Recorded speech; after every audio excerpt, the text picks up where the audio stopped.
Boa tarde a todos. Queríamos agradecer a presença dos que estão cá hoje, que estiveram cá ontem, aos nossos convidados oradores nacionais e aos nossos amigos espanhóis e gregos.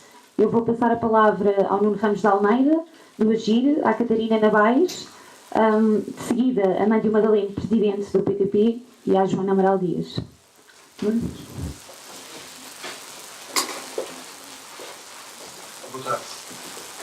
Boa tarde. Agir surge de uma necessidade, mas é também uma vontade. Surge de uma necessidade porque nós vivemos uma situação em que existe uma profunda desigualdade, em que Portugal está mergulhado numa enorme desigualdade que é expressa na corrupção como uma forma total em que o poder está concentrado em muito poucos e o resto da população está fora da democracia. Surge numa situação económica em que nós dizem que nós vivemos acima das nossas necessidades, mas temos provavelmente poderosos e ricos que vivem muito acima das nossas necessidades. Surge de uma situação em que a maior parte dos portugueses foram expulsos da democracia. Agir é essa vontade. Porquê agir? Porquê um partido? Quando nos dizem que mais um partido só vem dividir a esquerda, não serve para unir a população, nós dizemos exatamente o contrário. Agir não é uma divisão, mas é uma soma. Porque existe muita gente que está fora do sistema político, existe muita gente que não se sente representada, existe uma urgência de criar novos instrumentos políticos que permitam a participação de todos e de todas. Agir é uma coligação entre o movimento Agir e o Partido Trabalhista Português, aberta a outros movimentos sociais e a outros partidos. Isto é um processo que começa aqui, mas é um processo aberto a outros movimentos sociais e outros partidos, baseando-se na seguinte ideia: neste momento existem pontos de vista, opiniões que são largamente maioritárias na sociedade portuguesa, mas que não têm correspondência a nível de poder político. No fundo, nós defendemos um programa mínimo, mas que é no fundo uma revolução democrática. Quando nós dizemos que não é possível viver em democracia com este nível de corrupção, 80% ou mais dos portugueses estão de acordo com isto. Quando nós dizemos que a economia deve estar subordinada à democracia e não a democracia que deve estar subordinada aos negócios, nós temos 80% ou 90% dos portugueses com esta opinião. Quando nós dizemos que a democracia não pode estar sequestrada por uma pequena casta que circula entre os interesses públicos e os interesses privados, mais de 90% dos portugueses partilham esta opinião. E, no entanto, sendo portugueses que se consideram de direita, de centro, de esquerda, ou que não se consideram nada, no entanto, nós não temos essa capacidade e não encontramos essa capacidade de ver um movimento e uma força política que possa representar essa vontade e que possa canalizar, e no fundo, estas opiniões e dar poder à maior parte das pessoas. Esta é a vontade de agir que começa aqui.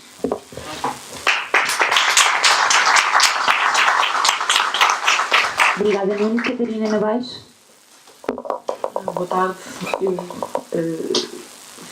fiz parte do painel passado, que talvez muitos de vocês estiveram cá e, portanto, se lembram do título, que é Sejamos Realistas, Exijamos uma outra alternativa. Eu pegava precisamente nesse mote e começava por dizer que os tempos de hoje são tempos impregnados de impossível. E quase vivemos um teatro do absurdo, em que nos confrontamos com uma situação em que já não é possível viver, mas sim sobreviver. E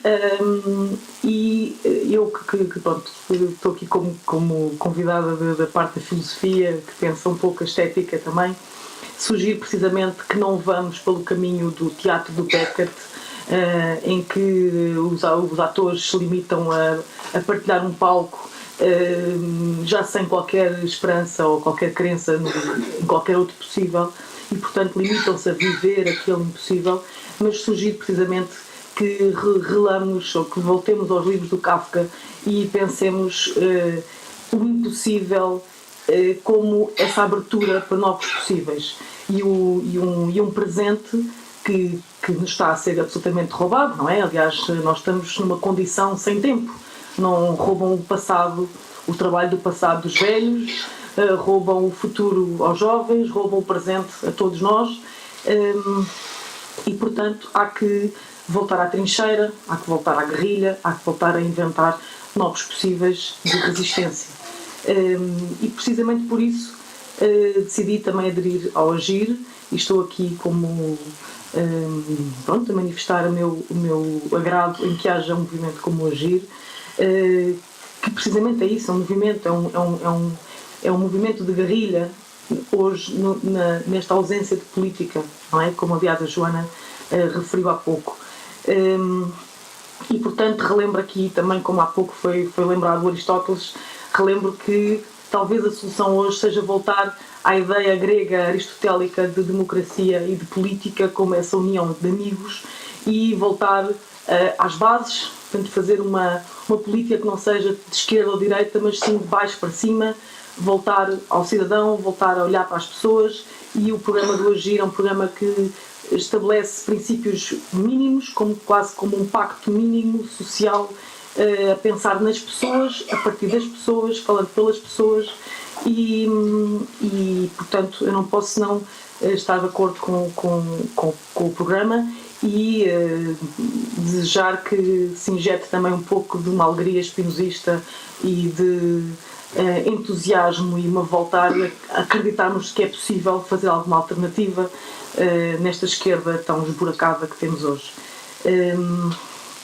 E pronto, era só isso que eu queria salientar neste programa do AGIR, que é, como eu, aliás, numa das primeiras reuniões que tivemos, disse que era quase que um resgatar de um Serviço Nacional de Democracia, que acho que é isso que está a faltar hoje em Portugal. Pronto, obrigada.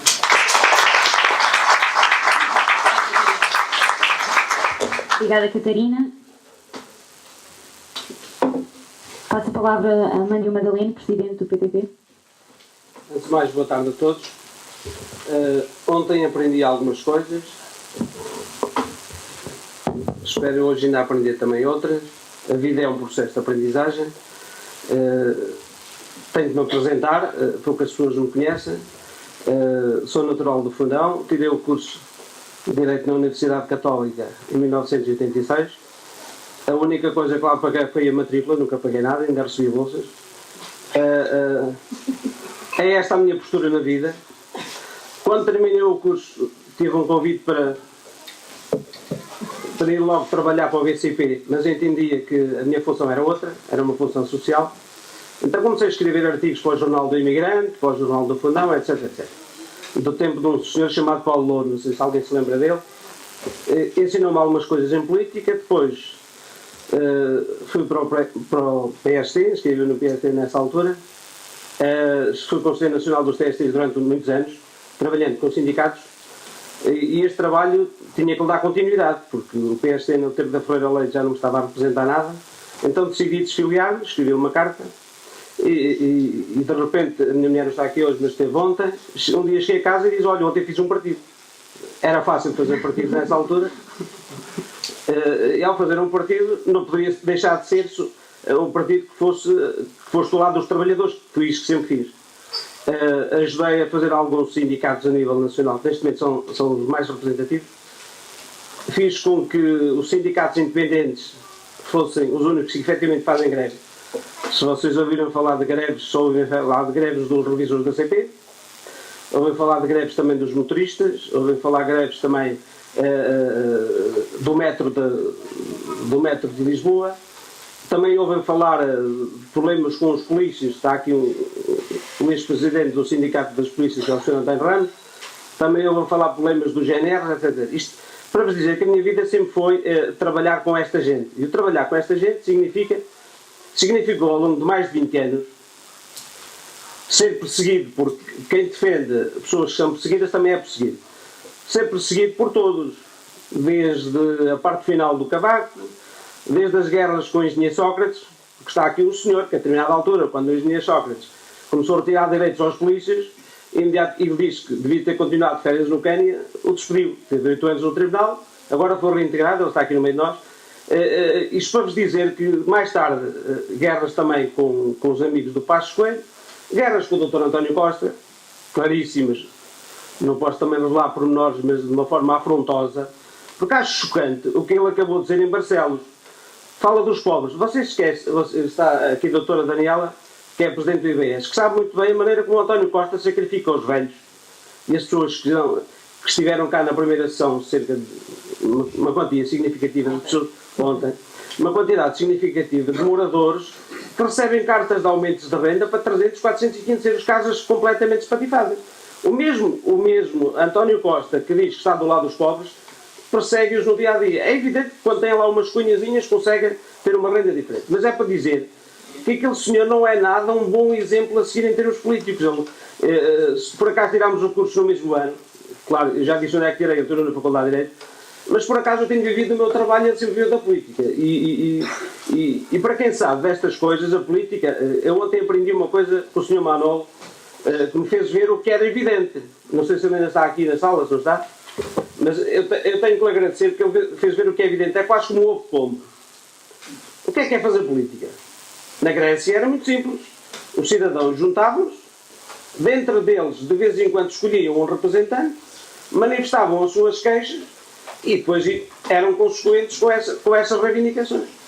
Vocês sabem que o que nós temos que fazer em Portugal para ter algum sucesso, como tem o Siriza, como tem o Podemos, temos que voltar a fazer a mesma coisa. Vocês vamos ter que todos voltar a falar nas chamadas Assembleias de Cidadão. Ou seja, é necessário ir a todas as cidades ou aos principais locais, convocar, através do Facebook, lista daquilo. A Joana já tem um partido, que é um partido instrumento, penso que seguramente depois irá afiliar-se no PTP, mas tem à sua disposição um partido que é uma maneira de concorrer. Sim, reparem, quando eu vejo que as pessoas merecem, eu sou todo facilidades, não com certeza encontrou ninguém com estas facilidades. Já o gel dos Homens da Luta, no programa do 5 à meia-noite, uma vez dizer que era o melhor partido a nível nacional, era o PTP, nunca ninguém o chateou. Quando as pessoas têm um projeto e acreditam nesse projeto, podem trabalhar à vontade. Eu até consegui aceitar o Sr. Coelho da Madeira, que ninguém o aceitava em lado nenhum, e consigo trabalhar com ele. Quanto mais a Joana. Quanto mais a Joana. É sempre um trabalho agradável, quer dizer, por todas as razões e mais uma. Mas isto para dizer, tem toda a oportunidade e não precisa de andar com trabalhos para fazer partido nenhum. Tem todas as ferramentas para poder trabalhar. Ainda por cima, é um partido que mantém alguma simpatia da parte das pessoas. Porque quem tem sido maltratado tem sido quem? Tem sido os trabalhadores. Não tenho dúvidas nenhumas disto. Os espanhóis ensinaram-nos aí aquela teoria dos alemães, que é uma terceira guerra mundial, e eles no fundo utilizam a questão da moeda para nos dominar. Eu tinha uma sugestão, já ouvi muita gente dizer, uns sair da moeda única, outros sair da União Europeia. Eu quero-vos dizer uma coisa, parece que os cenários são terríveis. Nunca vocês ouviram dizer numa outra alternativa, que é muito fácil. Ora bem, se nós formos toda a gente se lembra, em 1986, até antes, quando o Hernani Lopes, saudoso professor, levou Portugal para a então Comunidade Económica Europeia, fez-lo por uma razão muito simples. Ele é que foi o negociador. Se a Espanha lá está, nós não estamos, nós somos prejudicados. Porque a Espanha será sempre privilegiada em relação a Portugal. E nessa altura foi preciso exagerarem o papel dos comunistas, porque uma das razões também para lá estarmos era, ou seja, os americanos até deram para cá muito dinheiro, na altura deram dinheiro para a construção da habitação social. E agora o Sr. Costa anda a cobrar rendas de casas que estão pagas pelos americanos. Nessa altura não havia trocas, não cobraram juros, construíram-nos as casas com o dinheiro dele. E aquelas casas eram para ser entregues passado 15 ou 20 anos. O homem, em vez de fazer isso, efetivamente anda a cobrar renda. Isto para dizer que nessa altura Portugal exagerou no papel comunista para não haver aqui um partido comunista no espaço europeu, mais um, para nos facilitarem as portas, para efetivamente conseguirmos o nosso interesse. Hoje em dia ninguém faz chantagem. Hoje em dia, à custa do conceito do bom aluno, desculpem lá, são autênticos criminosos. E porquê é que são autênticos criminosos? Porque obrigam-nos a ter uma regra que é moeda única. Obrigam-nos a ter regras próprias em matéria de finanças e até a uniformização laboral. Porquê é que nós não fazemos uma coisa muito simples? Se calhar estabelecer metas. Por exemplo, agora vamos exigir que o nosso salário mínimo, em vez de ser 500 euros, passe a 1.700, que é o que acontece na Irlanda. Se a Irlanda também esteve intervencionada e tem o salário mínimo 1.700, porquê é que não temos o mesmo? Ou seja, se nós formos reconquistar algumas das medidas, quem diz o salário mínimo diz a contabilização do tempo da reforma. Porque dizem assim, não é possível seguirmos a moeda única, isto seria catastrófico. Segundo disseram os economistas que ontem falaram, parece que é possível. Eu não percebo nada disso. Não sei, nem meto a fazer comentário. E parece que no final toda a gente deseja isso e é isso que vai acontecer. É um problema, muitas vezes, eu costumo falar naquele conceito que aprendi há pouco tempo, tem a ver com a velocidade das pessoas. Nós estamos numa velocidade um bocadinho diferente dos espanhóis e dos gregos. Mas dentro deste conceito de velocidade nós temos que pôr as nossas exigências. Se não é possível neste momento sair da moeda única, vamos buscar recuperar algumas das medidas que já tínhamos. Porque o que eles fizeram foi colocar-nos ao nível dos chineses para baixar o nosso poder de compra. Essa parte eu percebo. Havia a geração dos 2000, ouviram falar nisso. Agora já não há a geração dos 2000, agora é a geração dos 500. E já não é, daqui a pouco não há geração de nada. Ou seja, temos aqui um conjunto de problemas que nós podemos enfrentar isto apresentando medidas concretas. É claro que eu gostava que estivesse aqui o Dr. Paulo Moraes, que fala muito bem, por acaso, fala muito bem sobre a questão da corrupção e é um paladino desta matéria. Mas eu vou-vos dizer uma coisa, todos nós sabemos aquela matéria todos os dias. O problema que se coloca é medidas.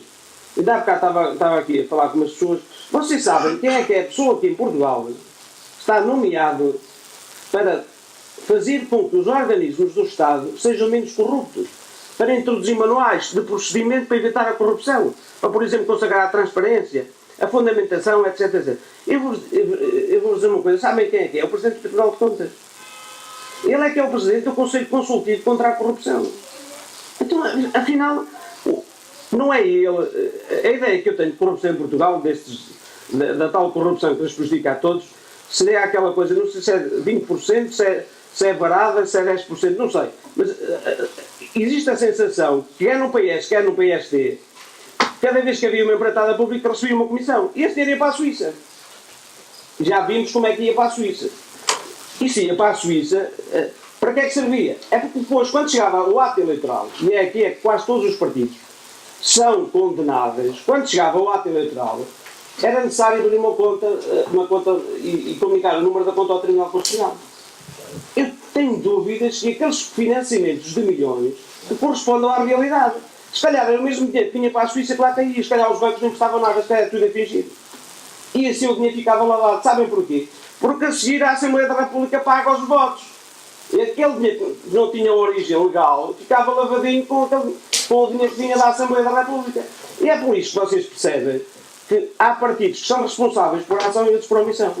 E quando em tempos, logo quando fiz o partido em 2009, alguém me mostrou que o Dr. Francisco Louçã recebia dinheiro do BCP, eu disse logo, isto não vai terminar bem. De um administrador do BCP. Porque está na lista, isto que eu estou a dizer, está na lista dos financiamentos aos partidos. Ora, quando um partido recebe dinheiro, de onde recebe também o PS, como também recebia o PST e o CDS através do Dr. Paulo Portas e Manuel Monteiro, que foi diretor lá do BCP, as coisas estão um bocadinho complicadas, claro.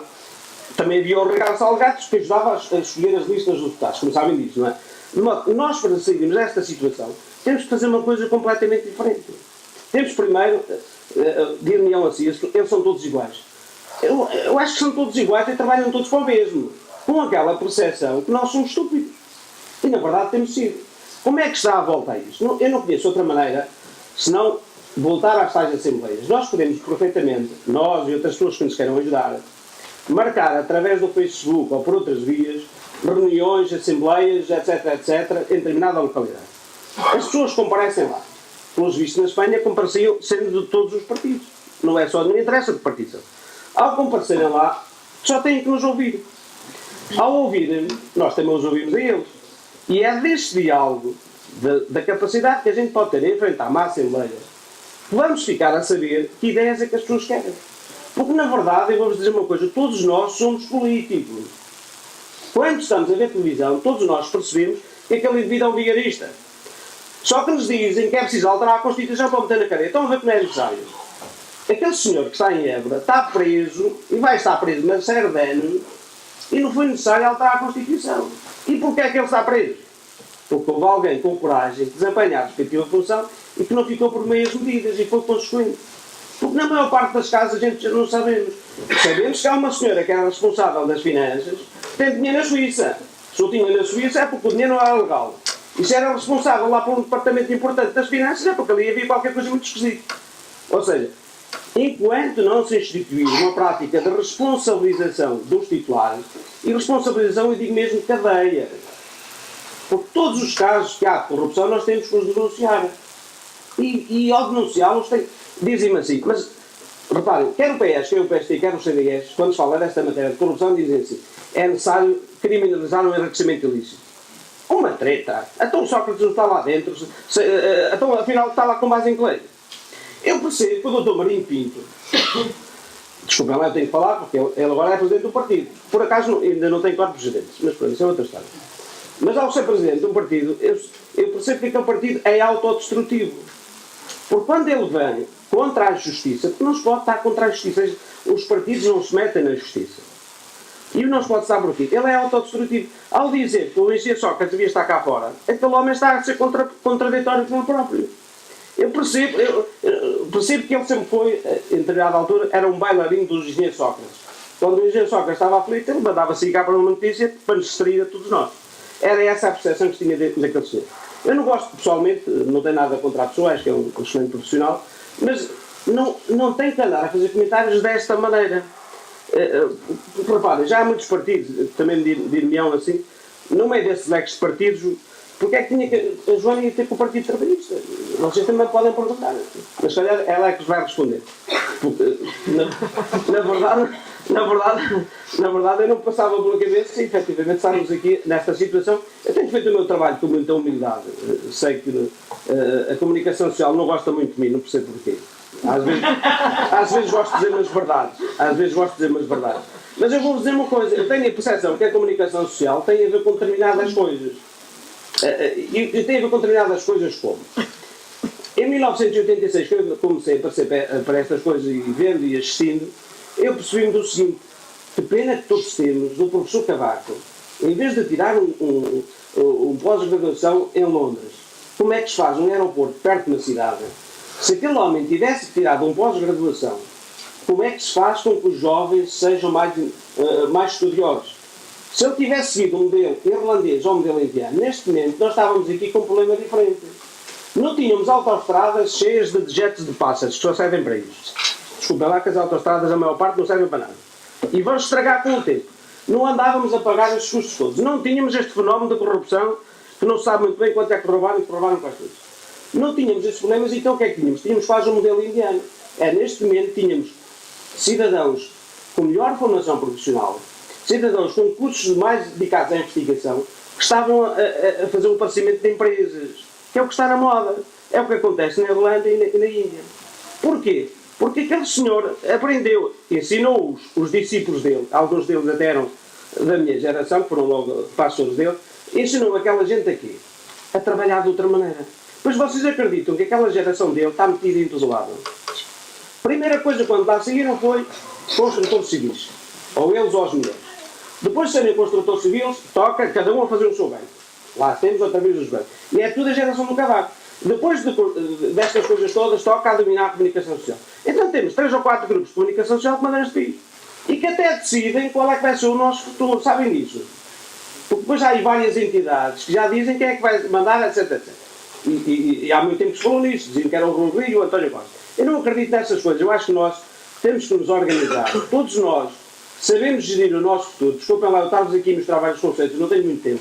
Gostaria de falar mais, mas o meu falar não tem muita utilidade para aqui. Sou mais da ação. Dentro do agir, eu gosto muito desta palavra, adoro. Acho que temos que pôr o I ao contrário e pôr a coisa a trabalhar. E para pôr o I ao contrário, temos que ir para as tais assembleias. E nas tais assembleias, deixa-me dizer uma coisa. Eu, por várias razões na vida, nos últimos 3, 4 anos, eu tenho enfrentado assembleias com 4 ou 5 vezes isto. Uma vez no bairro da Boa Vista, em Monsanto, de onde está o tal motorista do Sócrates, a determinada altura estava a Helena Roseta, ou tinha estado a Helena Roseta, com 3 ou 4 pessoas lá numa associação de moradores. Mas eu tinha à minha volta 300 ou 400 moradores. Consigo fazer isto quase todos os dias, já fiz muitas reuniões. E é fácil. O meu problema é sempre identificar quem é que vem para estragar a reunião. Porque eu gosto de saber. Na primeira reunião tínhamos alguém ali a fazer um estrago e eu pedi para atacar, mas não atacar. Isto para dizer, a primeira questão é que vêm sempre pessoas. E mais, as primeiras reuniões que eu tive gravavam e filmavam. Há uma senhora deputada do Bloco de Esquerda, não sei se acho que ela continua a ser deputada, nas primeiras reuniões eu não podia dizer nada, gravou e filmou. Mas por acaso, foi com algum gozo, percebi, quando foi a manifestação da doutora Daniela da IBS, essa senhora deputada teve que lá ir cumprimentar os moradores e foi lá ao beijamão infiltrado. E o Louçã também lá passou. Porque quando foi para começarmos a fazer estas coisas, criaram-nos obstáculos, não quiseram deixar fazer nada. Chamaram-me todos os nomes. E fui ameaçado por fazer uma coisa muito simples, foi junto dos moradores, ver o que é que eles precisam e atuar imediatamente. Mas reparem, quando eu digo moradores, digo outras pessoas. A maior parte das pessoas que estão na província, eu sei que não tenho muito jeito para pessoas da cidade. Sou do campo e hei de continuar a ser toda a vida. Já me disseram que era o político rural que deu no gosto, nessa altura. Tenho alguma facilidade em me relacionar com pessoas que têm o meu pensamento. As outras pessoas gosto, não é relacionado a esse ano, gosto muito de desafiar e dar luta e normalmente gosto de ganhar. Mas isso é outro nível. Agora, eu não gosto de entrar em guerra com pessoas que têm uma afinidade, que me parece que são honestos, passam o tempo a trabalhar e que se sentem enganados por tudo e por todos. O que eu gosto de fazer é com que as pessoas acreditem neles próprios, se organizem, escolham quem é que os vai representar, escolham quais é que são as medidas que temos. É evidente que temos uma Joana, mas se calhar precisávamos de 22, porque vão ser 22 distritos eleitorais. Isto significa o quê? Se nós conseguirmos 22 cabeças de lista excelentes, indicados pelos cidadãos, é isto que nos distingue. É porque é assim, a maior parte dos outros partidos só pensam no taxa dos dirigentes. Eu sou o único presidente do partido que em listas nacionais aceitou por outra pessoa no primeiro lugar. Já fiz isto várias vezes. Não interessa, eu consigo fazer isto e dou-me bem com tudo, porque não ganho dinheiro com a política. A política para mim não é uma profissão. Quem vive da política está desgraçado. Nem de pais para filhos, nunca tive nenhum familiar na política. A política não me dá gosto nenhum. Há bocado alguém aqui diz que a política é uma porca. É, eu também digo o mesmo. Mas sabem porque é que é uma porca? Não era no conceito que disseram. Por causa dos porquinhos. É porque os porquinhos... Há aqui muita gente que não percebe isto, desculpa lá. Eu não devia ter esta linguagem. Mas uma porca tem determinada quantidade de mamas. Vocês sabem, quando o número de porquinhos é superior às mamas, aquilo é complicado. Sabem porquê? É que eles habituam-se àquela maminha e já não vão para outra. Então os porquinhos que não têm lugar são afastados. Mas isto quer dizer o quê? O conceito de porco é verdade. Alimenta-se ali. Eu tive colegas que assim que terminaram o curso nunca foram trabalhar. Um deles foi para a porta, nunca foi trabalhar. Foi meu colega de turma, estamos entendidos? Pronto. Este cavalheiro nunca trabalhou. Claro que não ia às aulas, mas já nos digo esta. Tem que terminar ao mesmo tempo. Eu vou já terminar. Vou dizer o seguinte. Nós temos que arranjar um conceito diferente de tudo. Temos que dar às pessoas a possibilidade de dizerem o que querem e acreditar em nós. E foi assim que fizeram os outros partidos de Espanha. As necessidades são idênticas e temos que ir, desculpem lá, todos temos que arregaçar as mangas. Se fizermos isso, também dizem, não há mais partidos. Eu cheguei a fazer reuniões para fazer este ano. Cheguei a fazer reuniões com outros partidos e coligações de 4 e 5 e podíamos fazer isso. Mas eu vou-vos dizer uma coisa, a maior parte deles eu não aguentava a conversa deles. Começam ali com teorias, tretas que não adianta nada a ninguém. Naquela conversa mesmo me rebuscava. Não dizia nada. E isto, eu gosto é da ação. A Joana é deste nível, é para fazer coisas. O resto não interessa. E se nós formos junto... Não, desculpa lá. Eu também não tive assim muito tempo a falar. Se nós formos junto das pessoas, criarmos assembleias como estas, ficarmos com a identificação das pessoas, ouvirmos o que é que as pessoas querem, designadamente para o seu distrito. Porque devem ser eles a escolher os candidatos e os candidatos têm que assumir um compromisso com o próprio distrito ou com o ciclo de eleitos. Se nós fizermos isso, é fazer o quê? É voltar outra vez à democracia no seu início, a dar a voz aos cidadãos, fazer a Assembleia de Cidadãos e depois a comunicação social. Se vier atrás, bem. Se não vier, tem uma surpresa no dia das eleições. E eu não continuo mais nada. Muito obrigada. Joana Amaral Dias, passo a palavra. Depois da intervenção do presidente do Partido Trabalhista Português, o Amândio Madaleno, eu acho que não preciso explicar mais porque é que o Agir e porque é que a Joana se juntou ao PTP. Acho que está tudo dito. O Amândio foi bastante eloquente sobre isso. Eu queria-vos aproveitar esta oportunidade para vos falar de 2 ou 3 coisas, algumas que fomos ouvindo ao longo destes 2 dias que nos juntámos aqui na Fábrica de Braço de Prata, a quem agradecemos a hospitalidade, e de algumas outras que nos propomos a fazer. O Churchill pedia, em tempo de guerra, que as pessoas deixassem o sangue, o suor e as lágrimas.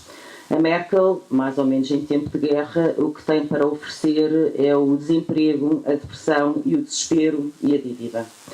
O Roosevelt dizia que a única coisa que devíamos ter medo era do medo propriamente dito. Aquilo que Pedro Passos Coelho faz é infundir a política do medo em si mesmo. O Martin Luther King dizia que tinha um sonho. E o Cavaco Silva diz que tem sono. Eu acho que isto mais ou menos resume aquilo que é a nossa classe política. Nós não temos política, temos finança, nós não temos estadista, temos lacaios, e nós não temos sonhos ou utopia, temos cobardia e genuflexão. E eu penso que é tudo isto, depois com mais alguns floreados, como a de Madalena não permitirá com certeza, que nós precisamos de mudar e urgentemente.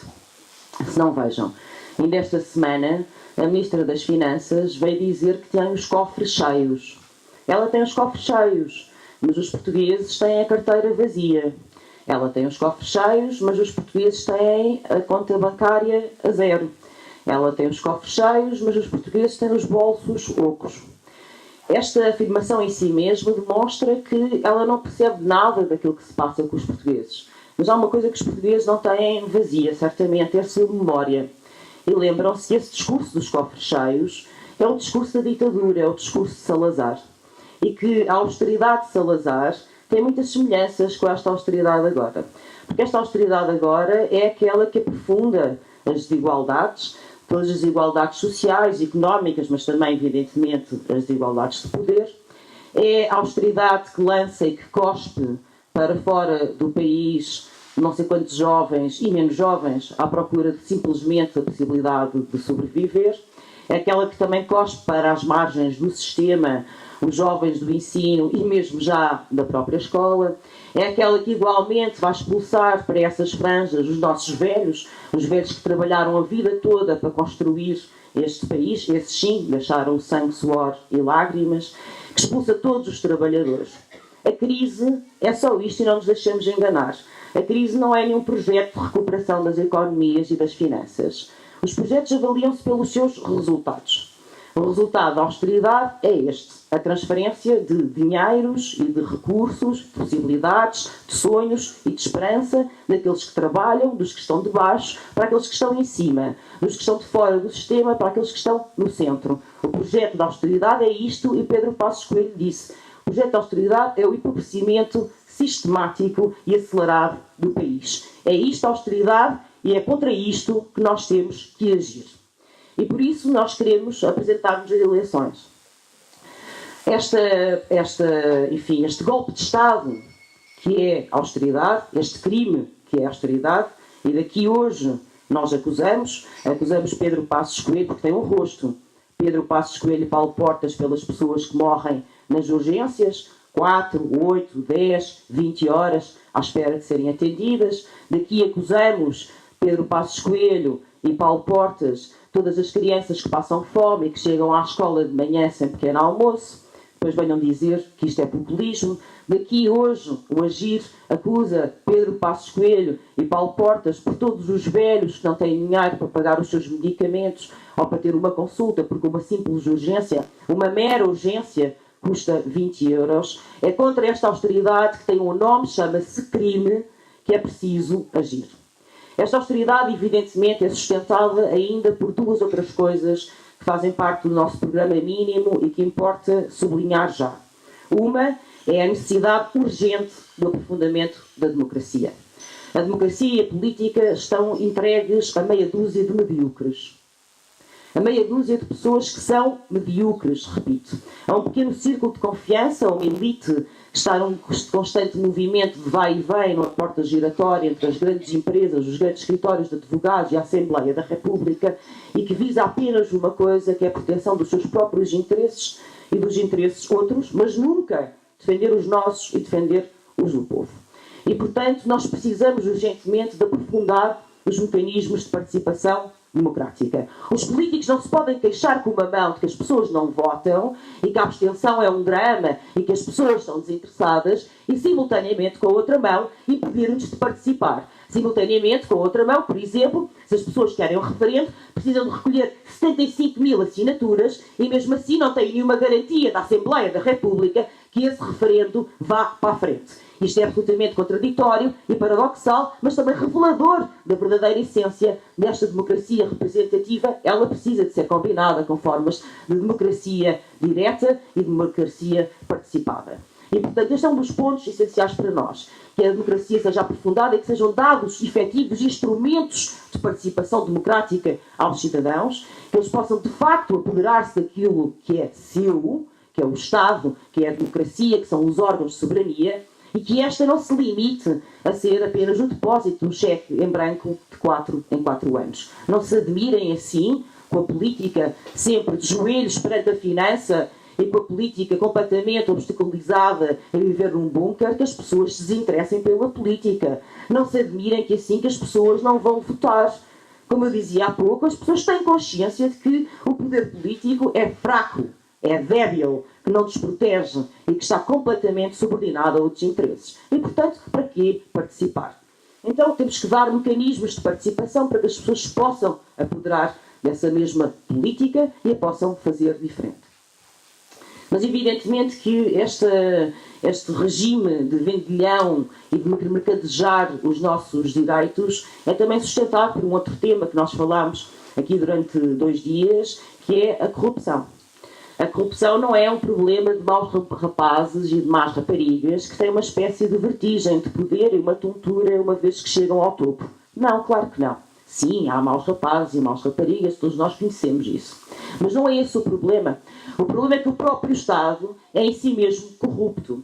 O próprio Estado promove ativamente na nossa cara e atira-nos à cara e mete isso na ventoinha medidas em si mesmas corruptas. O que são os swaps, ou as parcerias público-privadas com as suas rentabilidades milionárias, um negócio de sonho em qualquer altura da humanidade, senão a corrupção instituída de Estado? O que é isso? O que são os vistos gold que atribuem a nacionalidade, que vendem a nossa bandeira, a nossa pátria, os nossos sonhos a quem quer vir lavar dinheiro, mas que deixa os pobres imigrantes que querem vir trabalhar a morrer no Mediterrâneo, senão um problema sistémico. Portanto, a corrupção é um problema sistémico e exige uma resposta sistémica. E mais vos digo, o combate à corrupção, sem tréguas, sem tibiezas e sem hesitações, é também o sítio onde nós passaremos de estar à defesa para passarmos a estar ao ataque.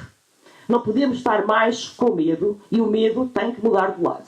Não podemos estar mais vergados por esse tal receio que é difundido, que a culpa foi nossa, da crise, que nós é que vivemos acima das nossas possibilidades e que loucos que fomos, comprámos frigoríficos. E temos que passar a atacar. E atacar é atacar justamente a parte do coração que está podre do sistema, e essa parte tem um nome e chama-se corrupção. Não nos venham dizer que somos populistas. Eu penso que os motivos, nesta altura, para nós todos nos levantarmos e darmos o corpo ao manifesto, e enchermos o peito de ar e pôr os corações ao alto, são todos e mais alguns. E, portanto, aqui hoje, o apelo que eu vos deixo a todos, ao Partido Trabalhista Português, em primeiro lugar, com certeza, a todos vocês que estiveram aqui estes 2 dias, é que lutem. E que lutem sem tréguas. E que lutem sem medos. E que lutem até ao fim. Porque nós já passámos por momentos muito mais difíceis. Nós portugueses, passámos por momentos muito, muito complicados. Já. E vamos passar por mais complicados. E fomos capazes de vencer.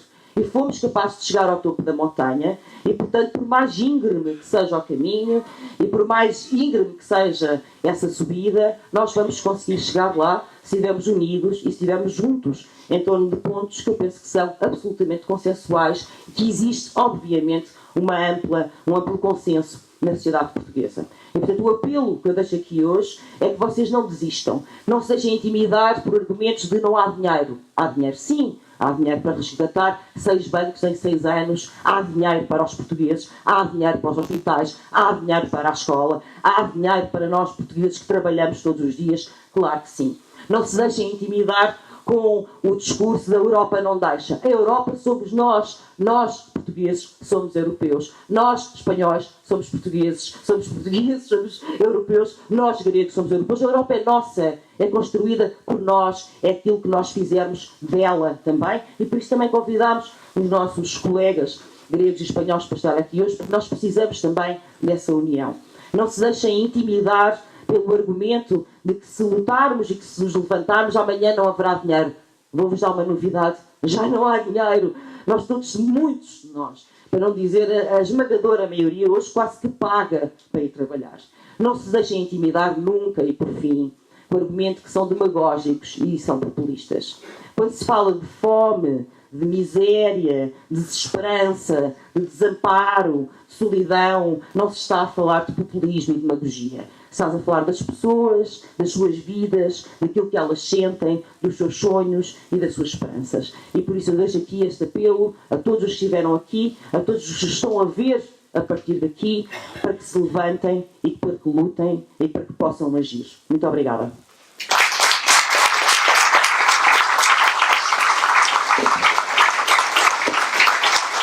Pode ser a palavra ao Nuno, mais uma vez. Eu não vou falar, vou ler, não é uma forma diferente de falar, e vou ler-vos o compromisso Agir, que é o texto que, na prática, é o texto que vai ser assinado pelo Agir e pelo Partido Trabalhista Português e será assinado por todos os movimentos sociais e pessoas que estejam de acordo com este compromisso e que queiram agir também connosco. Compromisso Agir. Chegados aqui temos de agir. Já 400 mil portugueses, a chamada geração mais preparada de sempre, foram obrigados a sair do seu país para viver. Quase 1 em cada 2 jovens está desempregado. O número de pessoas sem trabalho ultrapassa em muito 1 milhão. Mais de metade dos cidadãos não vota e deixou a democracia nas mãos de muito poucos. Aos jovens foi roubado o futuro, aos mais velhos os frutos de uma vida de trabalho. Portugal está cheio de listas VIP. Todos temos de pagar impostos, exceto os muito ricos. A justiça tem mão pesada para os pequenos crimes e absolve os banqueiros. Roubar um pão dá prisão, desfalcar um banco em muitos milhares de milhões de euros é um pequeno acidente sujeito a salvamento pelos contribuintes. Os lucros são de muito poucos e os prejuízos são sempre nossos.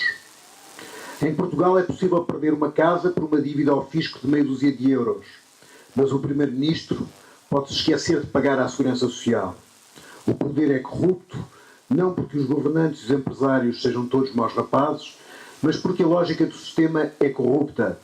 A base deste regime de portas giratórias, de grandes favores, de circulação entre política e empresas, de estabelecimentos de parcerias público-privadas ruinosas, é a imensa e crescente desigualdade entre o 1% que manda e os 99% que trabalham. Existe um enorme consenso na sociedade portuguesa sobre a necessidade de acabar com a corrupção que mina a democracia, sobre a necessidade de defender os serviços públicos que permitem uma maior igualdade de oportunidades, como o ensino público e o Serviço Nacional de Saúde, sobre a necessidade de afirmar que são os cidadãos que devem decidir as condições económicas sobre as quais vivem e não os negócios que comandam a política, sobre a necessidade de acabar com a austeridade que enriquece os do costume e, finalmente, sobre a necessidade de garantir que a democracia é de todos e não pode estar na mão de muito poucos. Sobre tudo isto, há uma ampla maioria social. É apenas necessário converter esta vontade coletiva em força política. É possível e desejável eleger uma maioria e um governo que concretize esta urgência, mas para isso urge somar gente à democracia. Agir é esta vontade de somar. Não vimos para unir a esquerda, muito menos para a dividir. Estamos aqui para dizer que, perante a necessidade desta revolução democrática, as divisões entre esquerda e direita apenas nos enfraquecem. O poder do bloco central dos interesses existe porque nos encontramos divididos. De um lado estamos muitos que sofremos com a austeridade e que pagamos pela crise dos bancos deles. Do outro lado estão aqueles que mandam entre bancos do poder e os lugares nos bancos.